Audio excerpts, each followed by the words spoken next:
ಇನ್ನು ಮಧ್ಯಪ್ರಾಚ್ಯದಲ್ಲಿ ಉದ್ವಿಗ್ನ ಪರಿಸ್ಥಿತಿ ಹೆಚ್ಚಾಗ್ತಾ ಇದೆ. ಅನಿಲ ಪೂರೈಕೆ ಮೇಲೂ ಕೂಡ ಯುದ್ಧದ ಪರಿಣಾಮ ಬೀರ್ತಾ ಇರುವಂತದ್ದು. ವಾಣಿಜ್ಯ ಸಿಲಿಂಡರ್ಗಳಿಗೆ ನೀಡಲಾಗಿದ್ದಂತಹ ರಿಯಾಯಿತಿಯನ್ನ ಸ್ಥಗಿತ ಮಾಡಲಾಗಿದೆ. 19 ಕೆಜಿ 47 ಕೆಜಿ ಎಲ್ಪಿಜಿ ಸಿಲಿಂಡರ್ಗಳ ಮೇಲಿನ ರಿಯಾಯಿತಿಯನ್ನ ಇದೀಗ ಸಡಿಲಿಕೆ ಮಾಡಲಾಗಿದೆ. ಸಿಲಿಂಡರ್ ಪೂರೈಕೆಗೆ ವಿಸ್ತರಿಸಲಾಗಿದ್ದಂತಹ ಎಲ್ಲಾ ರಿಯಾಯಿತಿಯನ್ನ ಬಂದ್ ಮಾಡಲಾಗಿದೆ. ಮಧ್ಯಪ್ರಾಚ್ಯದಲ್ಲಿ ಯುದ್ಧದ ಕಾರ್ಮೋಡ ಜಾಸ್ತಿ ಆಗ್ತಾ ಇದೆ, ಹೆಚ್ಚಾಗ್ತಾ ಇದೆ ಉದ್ವಿಗ್ನ ಪರಿಸ್ಥಿತಿಗಳು.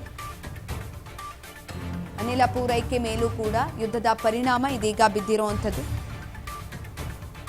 ವಾಣಿಜ್ಯ ಸಿಲಿಂಡರ್ಗಳಿಗೆ ನೀಡಲಾಗಿದ್ದಂತಹ ರಿಯಾಯಿತಿನ ಇದೀಗ ಸ್ಥಗಿತ ಮಾಡಲಾಗಿದೆ. 19 ಕೆಜಿ 47 ಕೆಜಿ ಎಲ್ಪಿಜಿ ಸಿಲಿಂಡರ್ಗಳ ಮೇಲಿನ ರಿಯಾಯಿತಿಯನ್ನ ಕಡಿಮೆ ಮಾಡಿರುವಂಥದ್ದು. ಸಿಲಿಂಡರ್ ಪೂರೈಕೆಗೆ ವಿಸ್ತರಿಸಲಾಗಿದ್ದಂತಹ ಎಲ್ಲಾ ರಿಯಾಯಿತಿಯನ್ನ ಬಂದ್ ಮಾಡಲಾಗಿದೆ. ಇಂಡಿಯನ್ ಆಯಿಲ್ ನಿರ್ದೇಶನದ ಮೇರೆಗೆ ಈ ನಿರ್ಧಾರವನ್ನ ತೆಗೆದುಕೊಳ್ಳಲಾಗಿದೆ. ಸದ್ಯ ಬೆಂಗಳೂರಿನಲ್ಲಿ 19 ಕೆಜಿಯ ವಾಣಿಜ್ಯ ಸಿಲಿಂಡರ್ ದರ ₹1,814 ಮತ್ತು 47.5 ಕೆಜಿ ಸಿಲಿಂಡರ್ ದರ ₹4,532ಗಳಿಗೆ ಮಾರಾಟ ಆಗ್ತಾ ಇತ್ತು. ಇಂಡಿಯನ್ ಆಯಿಲ್ ಪ್ರಧಾನ ಕಚೇರಿ ನಿರ್ಧಾರದಿಂದ ಹೋಟೆಲ್ಗಳು, ವಾಣಿಜ್ಯ ಬಳಕೆದಾರರಿಗೆ ದರ ಹೆಚ್ಚಾಗುವಂತಹ ಸಾಧ್ಯತೆ ಕೂಡ ಇದೆ ಅಂತ ಇದೀಗ ಹೇಳಲಾಗ್ತಾ ಇದೆ.